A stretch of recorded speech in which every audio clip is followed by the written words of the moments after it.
Sir ये बड़ी खबर होती है कि नेताओं के स्वास्थ्य बिगड़ जाए। जैसे अभी ट्रंप के बारे में जो उनके उपराष्ट्रपति हैं, उन्होंने कल उनका एक बयान आया है कि ट्रंप 79 ईयर में भी एकदम फिट है, मगर यदि बीमार होंगे तो उनकी जिम्मेदारी मैं सारी लेने के लिए स्वस्थ हूँ, मैं तैयार हूँ।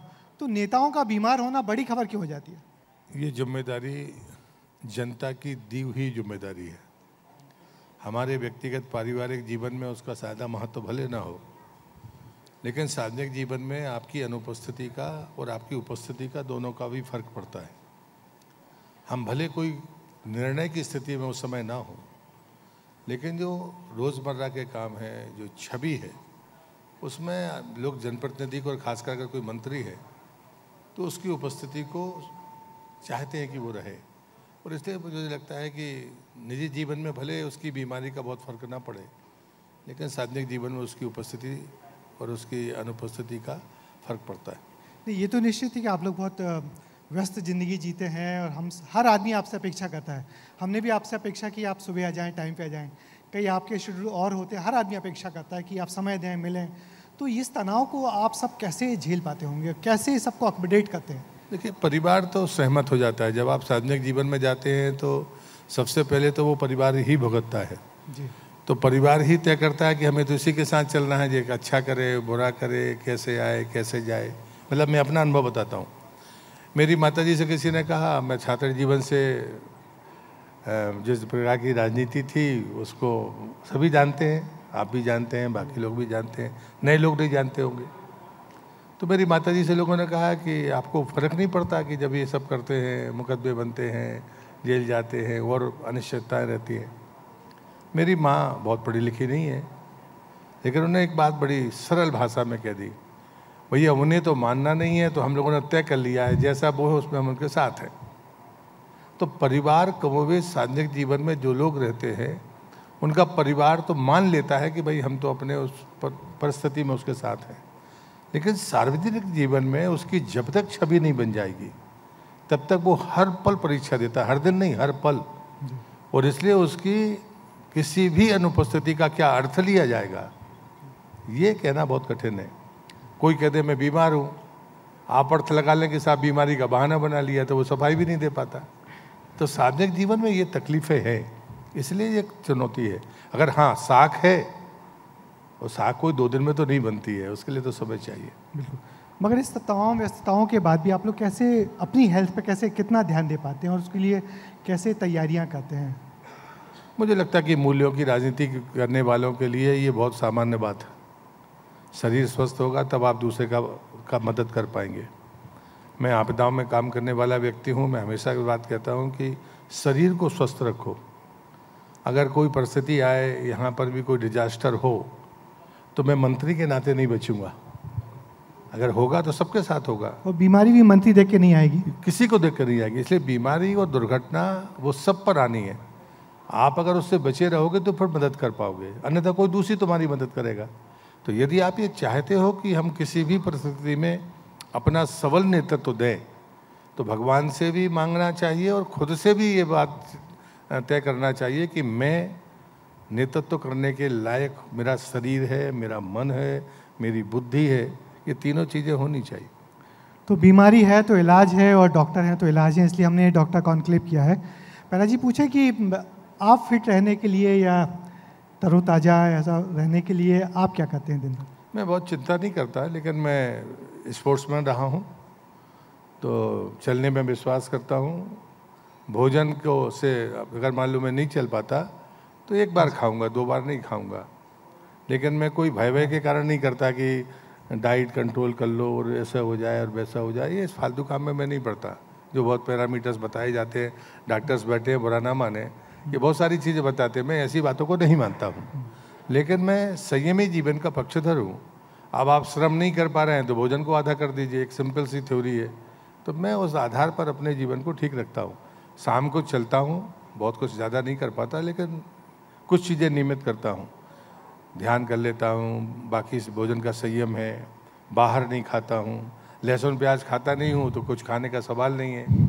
पहले एक गड़बड़ थी, आधा पौन किलो मीठा एक दिन में खाता था। आधा पौन किलो? हाँ, आधा पौन किलो। तो मेरे जो गुरुदेव की समाधि हुई तो अचानक मैंने उस दिन से शक्कर और गेहूँ पे और गेहूँ छोड़ दिया, मुझे वरदान साबित हो गया। तो वो जब तक थे तब भी देते रहे, जाते समय भी वो देकर चले गए। मैं कृपा मानता हूँ। पर हम नरसिंहपुर के लोग नरसिंहपुर के लोग गुड़ ना खाएंगे तो फिर कैसे रह पाएंगे?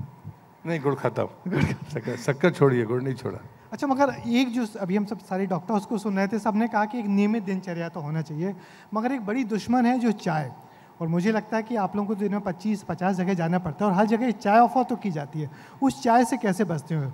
नहीं, मैं इस मामले में बड़ा स्पष्टवादी रहा हूँ। मेरा स्वभाव सब जानते हैं।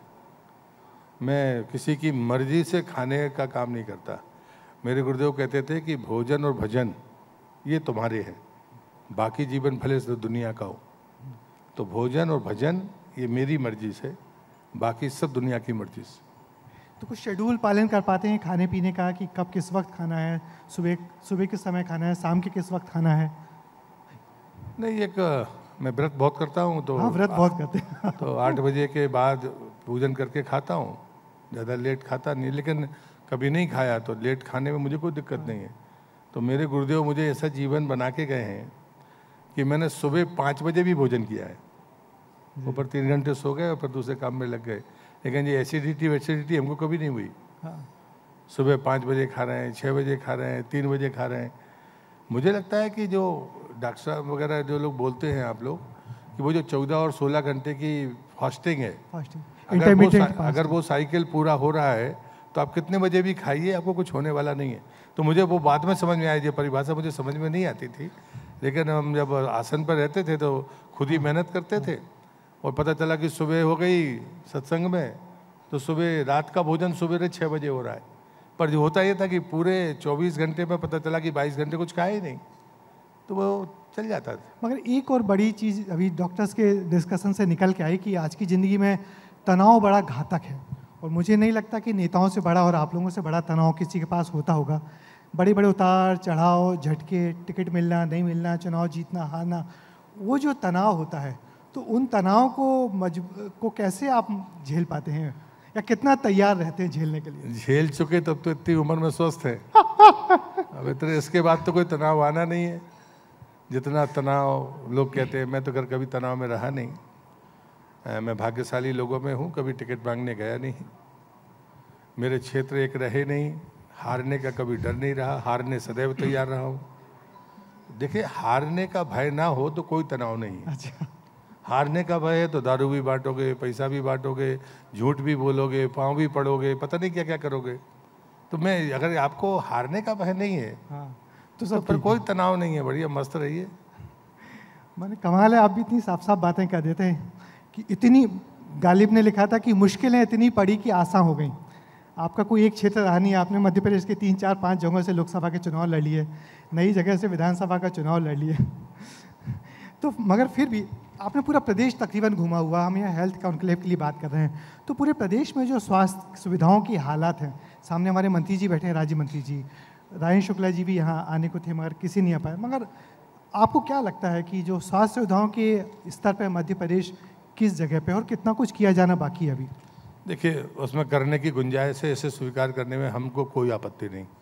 राजन जी होते, हमने विधानसभा में राजन जी ने स्वीकार किया, नरेंद्र जी का एक उत्तर में सुन रहा था, इन्हें भी स्वीकार किया।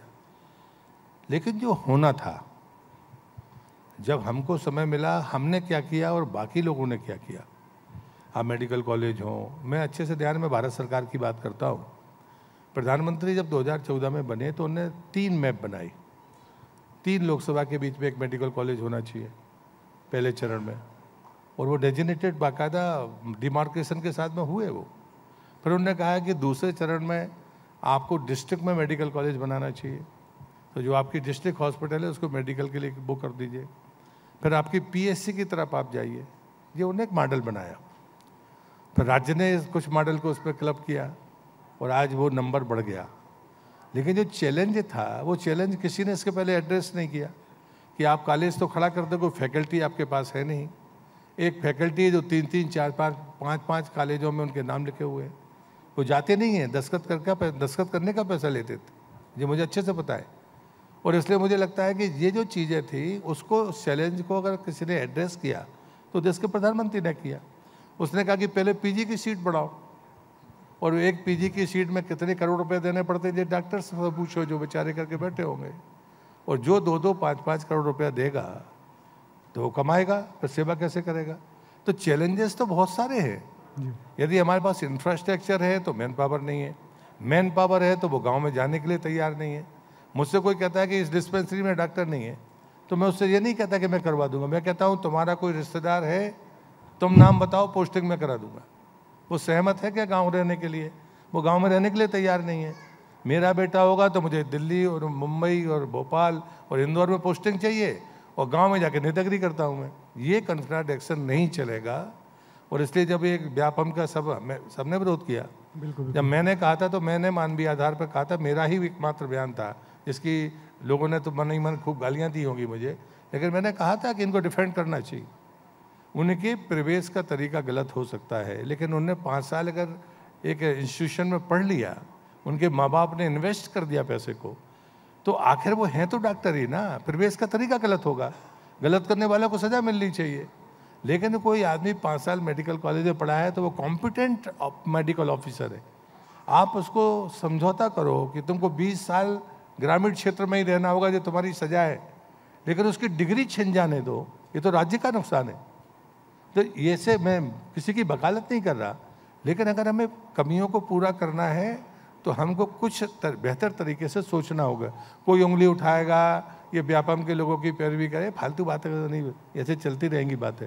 लेकिन हमें कुछ प्रैक्टिकल काम करने होंगे, और वो काम सरकार कर रही है, और मध्य प्रदेश सरकार का road map best road map. क्योंकि अभी आपने जिन हालातों की बात की, वो हालात तो अभी बहुत ज़्यादा नहीं सुधरे हैं। अभी इंफ्रास्ट्रक्चर तो खड़ा हो रहा, मगर उन पर काम, अस्पताल है मगर डॉक्टर नहीं है, मशीनें हैं मगर चलाने वाले नहीं हैं। तो इस तरीके की बहुत सारी विसंगतियां अभी बरकरार हैं। नहीं, मुझे लगता है कि अभी सर नरेंद्र भाई आएंगे तो वो अपनी संख्या बताएंगे। जी। अभी जितनी पोस्ट जो ने एडवर्टाइज की हैं, हाँ। उसका एक्चुअल नंबर नरेंद्र भाई बताएंगे। पर मुझे जानकारी है कि वो संख्या थोड़ों में नहीं है, वो हज़ारों में है, 10-20-25 हज़ार से 30 हज़ार से ज़्यादा है। और मैं ये बात मानता हूँ, और बहुत सारी विसंगतियाँ हैं, विसंगतियों से असहमति नहीं हो सकती, बिल्कुल। लेकिन उसके रास्ते क्या निकालेंगे, हम उसको कैसे दुरुस्त करेंगे, सरकार इस पर काम कर रही है। चलिए, बहुत बहुत शुक्रिया आपका।